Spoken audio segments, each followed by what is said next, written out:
15 litter hogs are a litter that we had been kind of looking forward to, and we kind of went back in the well and used some frozen semen here out of Dynamite, a boar that came from Chuck and Ben Olson, and a hog that we got along with extremely well, and very successful with those hogs, and bred him back to a sow that we bought from Olson's. It was a stud sow that we would have purchased 2 years ago at the exposition, where she was a reserve champion Yorkshire Gilt in the open show, and she has absolutely done a phenomenal job for us in the crate. She would have had a hit stick litter last year, was her first litter, and those things went out and performed at the highest rate and won a ton of shows. Multiple hogs out of that litter caught banners at different shows. At the at the exposition, there was a gilt that was the champion Division 1 gilt. She went on to be 4th overall in Division 1 at Louisville. And then another littermate sister we would have shown to the 3rd overall Yorkshire Gilt honors at the Indiana State Fair.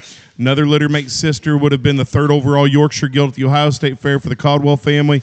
Another littermate sister would have been the reserve champion Yorkshire Gilt at the Southwest Regional there in Oklahoma. And then another littermate sister would have been the champion Yorkshire Gilt at the Oklahoma State Fair. So a tremendous litter of hogs, and we bred her back to hit stick for a summer litter, and those hogs have caught banners as well. One of those gilts was the champion Yorkshire Gilt down at the Team Purebred Southwest show here just recently. Littermate sister we showed was the champion Division 1 Yorkshire Gilt at the NJSA Winter National. So hogs out of the sow feed. Unfortunately, we've only got 2 in this litter, but we like them extremely well. 15-1 is a male, and then we're going to have a gilt here later on that we'll be selling.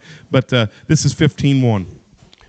Well, Adam, after listening to that, I wish you had some consistency in your breeding program and had a little value in what the sow offers. And if you didn't hear all that, go back and listen to all of what's happened to that. This is a bear that, again, kind of an intriguing pedigree. They've, again, as I said, went back, and one of the most overpowering boars for the time used here on the top side of this deal. And this is, again, another 3-dimensionally stout one that's going to be very boxy in his build, wide in his chest, good in his body, good turn to his shoulder and rib cage, levels out in his hip really good with an abundance of muscle and still the right kind of a pattern. It's going to be easy to manage. And then you look at him down low. That one is heavy boned, big footed with good pasterns. Everything matches and blends proportions really well. Very nice male pig there in 15-1.